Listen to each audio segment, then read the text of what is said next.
আসসালামু আলাইকুম সবাইকে। আশা করি সবাই সুস্থ এবং নিরাপদেই আছেন। আপনাদের সবার সাথে আজ কথা বলবো সুপারফুড ডিম নিয়ে। কেন একে সুপারফুড বলা হয়, কখন এবং কিভাবে খাবেন ডিম, বা আদৌ ডিম খাবেন কিনা, এ সকল প্রশ্নের উত্তর দেওয়ার চেষ্টা করব পুষ্টিবিদ ইমদাদ হোসেন শপথ।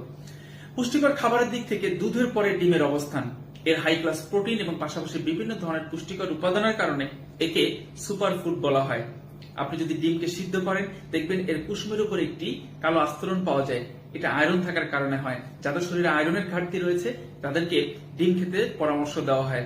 যাদের শরীরে প্রোটিনের ঘাটতি রয়েছে তাদের এই প্রোটিনের ঘাটতি এই হাই ক্লাস প্রোটিন ডিমের মাধ্যমে পূরণ করতে পারেন। যাদের লো প্রেশারের সমস্যা তারা রেগুলার ডিম খেলে এই সমস্যা অনেকাংশেই কেটে যায়। যাদের শরীরে ভিটামিন এর অভাব রয়েছে বা আমাদের ভিটামিন এ যে শরীরের আমাদের দৃষ্টিশক্তি ভালো রাখতে সাহায্য করে, সেক্ষেত্রে ডিম একটি ভালো খাবার হতে পারে। অনেকে চুল পড়ে যাওয়ার জন্য বায়োটিন সমৃদ্ধ শ্যাম্পু কিনে নিয়ে আসেন, অথচ ডিমের বায়োটিন কিন্তু আপনার এই সমস্যা অনেকটাই কমিয়ে দিতে পারে। যারা প্রেগনেন্ট উইমেন তাদেরকে কিন্তু প্রতিনিয়ত ডিম খেতে বলা হয়, কারণ এতে তার পুষ্টি নিশ্চিত হয়, তার বাচ্চার পুষ্টি নিশ্চিত হয়। ক্যান্সার রোগীদেরকে প্রতিনিয়ত একের অধিক ডিম খেতে বলা হয়।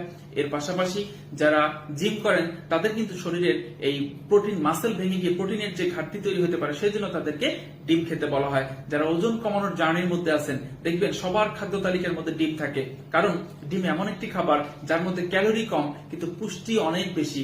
অর্থাৎ যারা ওজন কমাতে চায় তাদের এরকম খাবারের প্রয়োজন হয় যার মধ্যে ক্যালোরি অনেক কম কিন্তু পুষ্টি থাকবে, তার শরীরের যাতে পুষ্টির কোনো ঘাটতি না হয়। সেদিক দিয়ে ওজন কমানোর যারা জার্নিতে আছেন তারা একটি ডিম প্রতিদিন আপনাদের তালিকার মধ্যে রাখবেন। এর বাইরে অনেকে প্রশ্ন করে থাকেন যে আমি কাঁচা ডিম খাচ্ছি, কাঁচা ডিম খেলে কি আমার আসলে সিদ্ধ ডিমের চেয়ে বেশি এনার্জি পাবো? একদমই ভুল কথা।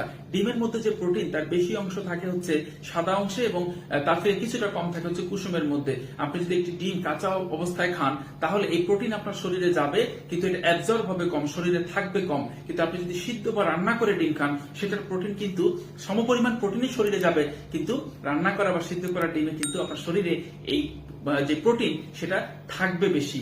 এবার আসেন আরেকটা বিষয়, ডিম খেলে আমার ওজন বেড়ে যাবে কিনা বা ডিম আমাকে ক্যালোরি বাড়িয়ে দিল কিনা, এটা নির্ভর করে হচ্ছে ডিম আসলে আপনি কিভাবে খাচ্ছেন।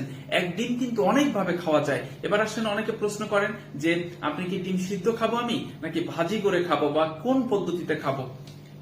ডিম যে কোনো ভাবেই খাওয়া যায়। শুধু আপনাকে মনে রাখতে হবে যে আপনি যদি সকালে ব্রেকফাস্ট করেন, ধরেন আপনি লাল আটা রুটি খাচ্ছেন, পাশাপাশি সবজি খাচ্ছেন, তাহলে আপনি যদি একটু সিদ্ধ ডিম খান তাহলে সমস্যা নেই। কারণ হচ্ছে যে ডিমের যে নিউট্রিশনের কথাগুলো আমরা বললাম, সেক্ষেত্রে এগুলো বডিতে থাকার জন্য আমাদের কিছু পরিমাণ ফ্যাটের প্রয়োজন হয়। সেই ফ্যাটটা আমরা পাই হচ্ছে আমাদের যদি আমরা এটার সাথে কিছু পরিমাণ তেল জাতীয় খাবার খাই, অর্থাৎ যদি আপনি সবজি খান, সবজি রান্না করতে তেল ব্যবহার করেছেন, সেই তেলেই এটার জন্য যথেষ্ট। কিন্তু আপনি যদি শুধু লাল আটা রুটি দিয়ে ডিম খান, তখন আবার সিদ্ধ হচ্ছে কিন্তু ভাজিটা জরুরি, কারণ তখন আবার এই তেলের আর কোনো উৎস নেই। তখন আপনি যদি ভাজি করে খান তাহলে এই ডিমের সাথে কিছুটা তেল আপনি পেয়ে যাচ্ছেন। সো আপনি কখন কিভাবে খাচ্ছেন এটার দিকে নজর দিবেন, এবং অতিরিক্ত যদি তেল দিয়ে ডিম ভাজি করেন সেক্ষেত্রে ক্যালোরি তো অবশ্যই বেশি হয়ে যাবে।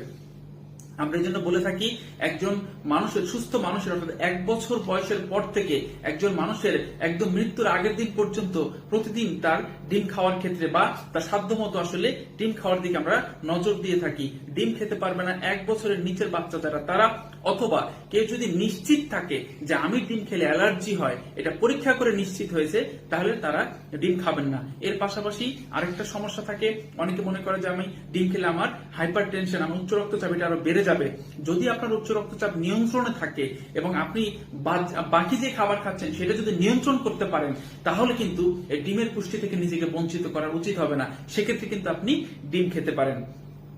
আর সর্বশেষ কথা হচ্ছে ডিম আপনি কিভাবে খাচ্ছেন এটা যেমন জরুরি, এবং আপনাকে মনে রাখতে হবে যে আপনি প্রয়োজনের অতিরিক্ত ডিম আমার অনেক পুষ্টিকর খাবার, কিন্তু প্রয়োজনের অতিরিক্ত প্রতিদিন খেয়ে ফেলছি, তাহলে সেটা কিন্তু আপনার জন্য ক্ষতির কারণ হবে। তাই জেনে বুঝে শুনে আমরা আমাদের প্রয়োজন অনুসারে প্রতিদিন ডিম খাবো, তাহলে আমরা সুপার ফুডের যে প্রকৃত উপকারিতা সেটা পাবো। ধন্যবাদ সবাইকে, ভালো থাকবেন সবাই, আল্লাহ হাফেজ।